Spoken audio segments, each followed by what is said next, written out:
नमस्कार साथियों, मैं सत्येंद्र सिंह।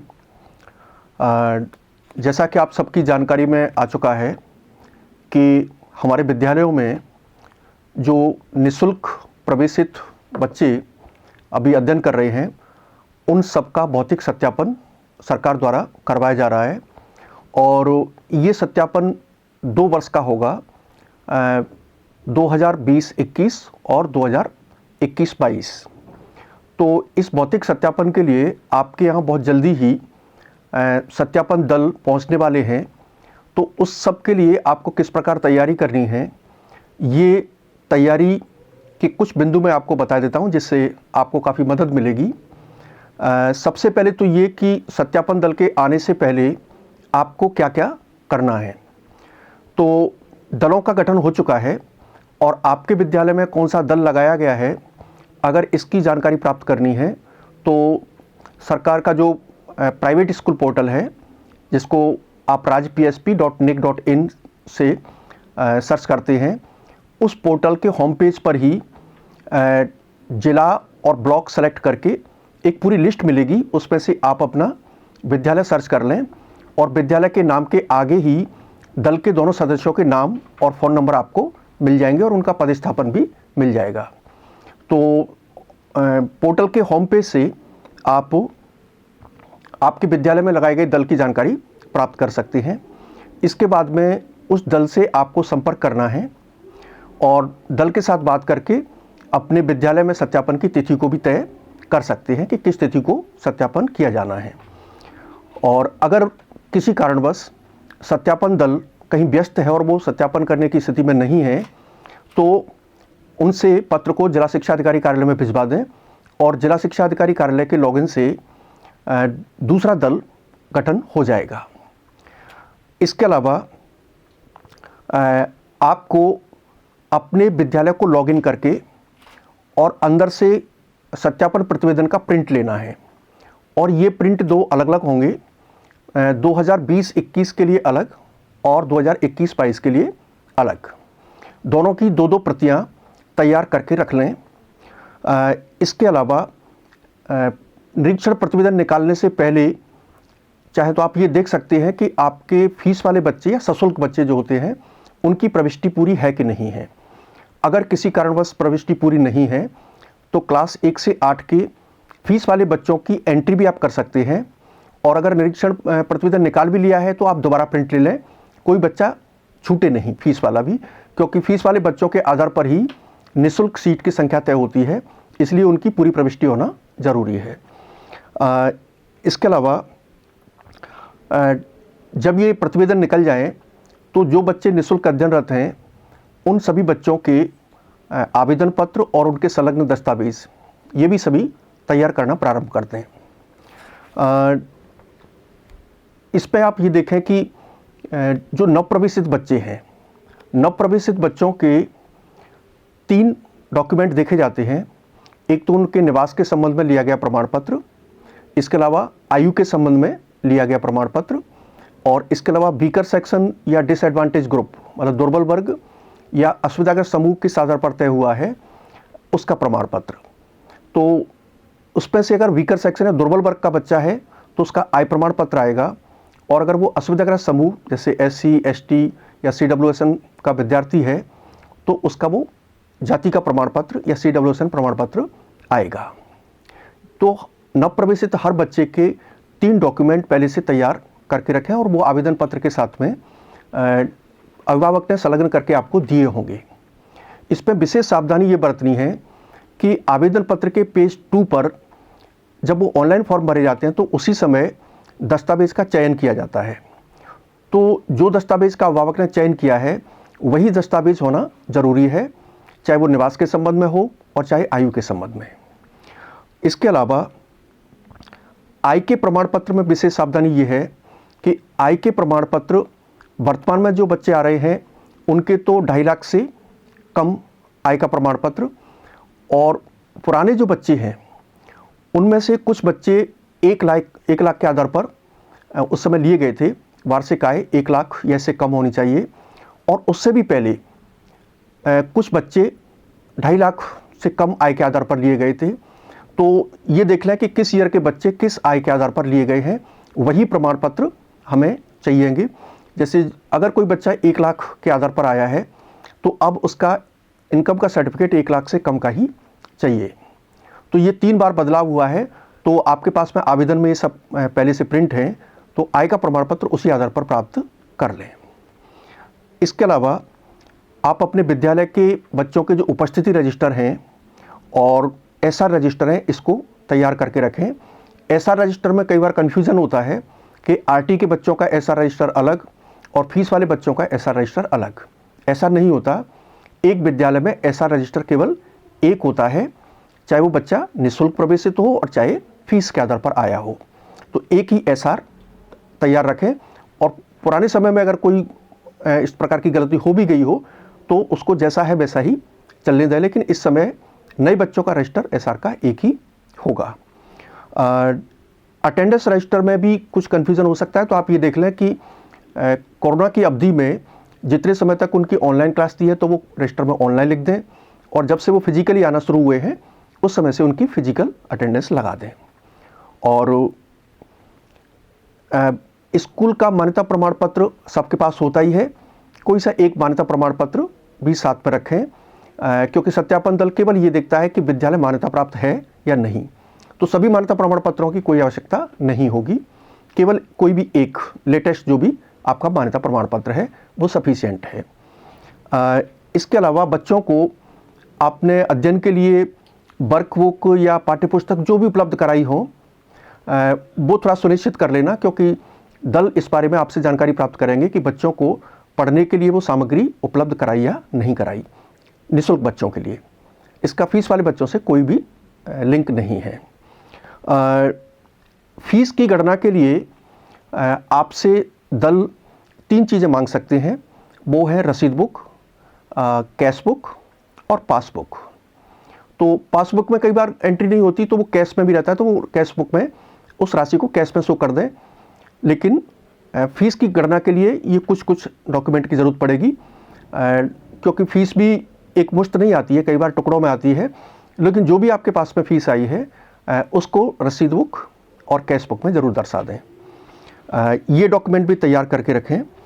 इसके अलावा थोड़ा सा बच्चों को या अभिभावकों को निर्देशित करके रखें कि सत्यापन दल जिस समय आए उस समय हमारे ज़्यादातर बच्चों की उपस्थिति विद्यालय में हो। एकदम बाध्य नहीं करें, क्योंकि ऑनलाइन क्लास भी वो ले सकती हैं, लेकिन कोशिश ये करें कि उनमें से अधिकतम बच्चे हमारे विद्यालय में उस समय उपस्थित हों। और जो बच्चे नहीं आ पा रहे हैं तो उनके अभिभावक से अगर दल संपर्क करता है तो वो रिप्लाई दे दें कि हाँ, बच्चा ऑनलाइन क्लास ले रहा है या आज किसी कारणवश नहीं आया है। ये सारे कार्य तो करने आपको सत्यापन के प्रारंभ होने से पहले। इसके बाद में सत्यापन के दिवस में क्या करना है, ये आप कुछ बिंदु और समझ लें। जैसे ही सत्यापन का प्रतिवेदन आप प्रिंट करके देखेंगे तो उसमें फर्स्ट पेज पर विद्यालय की लोकेशन, विद्यालय की मान्यता, विद्यालय की सोसाइटी की कुछ जानकारियाँ होती हैं। उनको एक बार वेरीफाई कर लें कि विद्यालय का जिला, ब्लॉक, वार्ड, गांव, पंचायत ये सब सही है कि नहीं है। कई बार इसमें थोड़ा चेंज भी हो सकता है कि आपका एक्चुअल वार्ड है वो उसमें प्रिंट नहीं है, या एक्चुअल ग्राम पंचायत है वो उसमें गलत प्रिंट है। तो निर्देशों में तो अभी ये लिखा हुआ है कि उसको ग्राम पंचायत को और वार्ड या ग्राम को तो हम स्कूल लॉगिन से बदल सकते हैं, और ब्लॉक को या जिला को हम डीओ ऑफिस से जाके बदलवा सकते हैं। लेकिन अभी ये दोनों ही ऑप्शन पोर्टल पर एक्टिव नहीं है, मतलब काम अभी एक्टिव नहीं किया है उनको, तो ये केवल निर्देशों में है। अभी आपको ये सुविधा पोर्टल पे नहीं मिलेगी। इसके अलावा जब सत्यापन की प्रक्रिया चलेगी तो सबसे पहले सत्यापन प्रतिवेदन के पेज 2 पर सशुल्क विद्यार्थियों की सूची आती है। तो उनमें से कितने बच्चे अध्ययनरत हैं उनका वो मिलान करेंगे, और ये केवल उन क्लास का ही मिलान होगा जिन क्लास में निःशुल्क विद्यार्थी अध्ययनरत हैं। उन्हीं क्लास के सशुल्क या फीस वाले बच्चों का मिलान होगा। तो इसमें सभी बच्चों को जो भी उपलब्ध है वहाँ स्कूल में उनका मिलान करवा दें, और कुछ बच्चे अगर एब्सेंट हैं और उनमें से किसी बच्चे के अभिभावक से बात करना चाहे दल, तो 1-2 अभिभावक से भी बात करवा दें। जब सशुल्क बच्चों की वेरिफिकेशन हो जाएगा, इसके बाद में निःशुल्क विद्यार्थियों का वेरिफिकेशन प्रारंभ होगा। और निःशुल्क विद्यार्थियों का वेरिफिकेशन में जितने भी बच्चे विद्यालय में हैं या जो ऑनलाइन क्लास ले रहे हैं, उनसे कुछ फ़ोन के जरिए संपर्क करके दल संतुष्ट हो जाएगा। तो इस पे ये दोनों साल के बच्चे अभी वेरीफाई होंगे। तो ऐसा हो सकता है कि कुछ बच्चे जो 20-21 के हैं, इस समय वो विद्यालय में 21-22 में नहीं हो, तो वो उन बच्चों का वेरिफिकेशन अभी वर्तमान में तो नहीं हो सकता, लेकिन वो 20-21 में अध्ययनरत थे, इसका कुछ उनको प्रमाण उपलब्ध करवा दें तो वो बच्चे 20-21 में वेरीफाई हो जाएंगे और हो सकता है वो 21-22 में किसी अन्य विद्यालय में चले गए हों। और बाकी जो बच्चा 21-22 में पढ़ रहा है वो तो निश्चित रूप से 20-21 में विद्यालय में रहा ही है। इसके बाद में जो नवप्रवेशित बच्चे हैं, नवप्रवेशित इन दोनों साल में क्लास 1 में ही आए हैं। इससे पहले नर्सरी में आते थे, लेकिन पिछले 2 साल से तो क्लास 1 में ही निःशुल्क प्रवेश हो रहे हैं। इसलिए जब 20-21 का वेरिफिकेशन होगा तो 20-21 में निःशुल्क विद्यार्थियों के साथ में सशुल्क विद्यार्थी, फीस वाले बच्चे हैं, उनमें 3 और 1 का अनुपात देखा जाएगा। मतलब 25% आरटी के बच्चे तभी वेरीफाई होंगे जब उस क्लास में 75% फीस वाले बच्चे उस समय उपलब्ध थे। भले वो आज नहीं हो, लेकिन 20-21 का वेरिफिकेशन चल रहा है तो 20-21 में फीस वाले बच्चे 75% होने चाहिए। और ये केवल नवप्रवेशित के लिए है। जो पहले से प्रवेश हुए हैं लेकिन वो प्रमोट होकर पढ़ रहे हैं, उन बच्चों का ये अनुपात नहीं मिलाया जाता। और इसी प्रकार से जब 21-22 में वेरिफिकेशन होगा तो 21-22 में ही नवप्रवेशित बच्चों का अनुपात 1 और 3 का, मतलब 25% आरटी के बच्चे और 75% फीस वाले बच्चे, इनका वेरिफिकेशन होगा। और जो ऊपर क्लास में पढ़ने वाले बच्चे हैं उनका ये वेरिफिकेशन नहीं होगा। वो उसमें कोई भी अनुपात हो, इससे कुछ भी फर्क नहीं पड़ेगा। इसके अलावा जब बच्चों का वेरिफिकेशन हो जाएगा, फिर इनके आवेदन पत्र को लेकर के डॉक्यूमेंट का वेरिफिकेशन होता है। इस पे आप ये स्पष्ट समझ लें कि जो नवप्रवेशित बच्चे हैं उनके 3 डॉक्यूमेंट देखे जाएंगे। उनमें निवास का है, आय का प्रमाण पत्र है या जाति का, आय या जाति में से केवल 1 प्रमाण पत्र, और एक डेट ऑफ बर्थ या उसकी जो जन्म तिथि है उसको वेरीफाई करने के लिए डॉक्यूमेंट। तो ये 3 डॉक्यूमेंट तो नवप्रवेशित बच्चों के देखे जाएंगे। और बाकी जो पहले से बच्चे पढ़ रहे हैं उन बच्चों का केवल 1 डॉक्यूमेंट, अगर उनका इनकम के बेस पर एडमिशन हुआ है तो आय का प्रमाण पत्र, और अगर उनका जाति के सर्टिफिकेट के बेस पर हुआ है तो उस समय दिया गया जाति का प्रमाण पत्र ही मान्य होगा। केवल 1 ही डॉक्यूमेंट पुराने बच्चों का देखा जाता है। इसके अलावा आधार नंबर या आधार का नामांकन नंबर, ये हर बच्चे का होना जरूरी है। तो जिन बच्चों के आधार नंबर उपलब्ध है अपने पास में, अगर वो तो देने ही है, लेकिन अगर आधार नंबर नहीं है तो आधार का एनरोलमेंट नंबर भी उपलब्ध कराया जा सकता है। कई बार ऐसा होता है कि अभी जो नवप्रवेशित बच्चे हैं उनके कुछ के आधार हमारे पास में नहीं आए हैं। उनके लिए प्रोविज़न ये किया गया है कि ऐसे मान लो 2 बच्चे रह गए जिनके अभी तक आधार कार्ड हमारे पास में या आधार का एनरोलमेंट होकर के अभी तक नहीं आया है, तो उन बच्चों को अभी रिजेक्ट नहीं किया जाएगा। उनको अभी रिजेक्ट नहीं किया जाएगा, केवल उस प्रतिवेदन में उनको आगे खाली छोड़ दिया जाएगा। ना तो उनको वेरीफाई करेंगे ना रद्द करेंगे। और 5 दिन के अंदर अगर आप उसका एनरोलमेंट करके मंगवा लेते हैं तो एनरोलमेंट की रसीद डी ऑफिस में जाकर के देनी है, और उनकी कॉपी में और विद्यालय की कॉपी में दोनों जगह उस बच्चे को वेरीफाई करवा लेना है। मतलब दल तत्काल उसको निरस्त नहीं कर सकता अगर आधार नहीं आया है तो। इसके अलावा फीस का वेरिफिकेशन होगा और ये क्लास वाइज और मीडियम वाइज होगा। तो इसके लिए वो आपके साथ में रसीद बुक या कैश बुक से कुछ मिलान कर सकते हैं। वो कोई एग्जैक्ट फीस नहीं निकाली जाती, एक अनुमानित जो आपने तय कर रखी है उसका एक अनुमान लगाया जाता है, जिससे उसमें कोई बहुत गैप नहीं हो। आपने जो तय कर रखी है वही फीस मान्य की जाती है। और फिर भी किसी वजह से कोई विवाद रहता है तो उसके लिए अलग से कुछ प्रोविज़न है जो अभी हम इसके बाद में बात करेंगे। बाकी फ़ीस की वेरिफिकेशन बहुत ज़रूरी है, क्योंकि फ़ीस का वेरिफिकेशन नहीं होगा तो सत्यापन रिपोर्ट की प्रविष्टि नहीं हो पाएगी। क्योंकि फ़ीस के कॉलम अगर खाली रह जाते हैं तो जब क्लेम बिल आप निकालेंगे तो उस समय उसमें 00 आएगा। बच्चे तो आएंगे लेकिन बच्चों के आगे राशि फिर 00 आएगी। इसलिए फ़ीस का भरा जाना बेहद ज़रूरी है। सत्यापन प्रतिवेदन के प्रत्येक पृष्ठ पर दल अपने हस्ताक्षर भी करेगा और अंतिम पेज पर दल के भी सिग्नेचर होंगे और विद्यालय के संस्था प्रधान के भी सिग्नेचर होंगे। उस प्रतिवेदन की एक कॉपी विद्यालय में रहेगी और दूसरी कॉपी दल अपने साथ लेके जाएगा, जो जिला शिक्षा अधिकारी कार्यालय में दी जाएगी। इसके बाद में सत्यापन पूरा होने के बाद आपको क्या करना है, सत्यापन रिपोर्ट की प्रविष्टि स्कूल लॉगिन से ही होती है, मतलब वो आपको करनी है। तो अगर आपका सत्यापन प्रतिवेदन कंप्लीट हो चुका है तो आप उसको तत्काल फीड कर दें।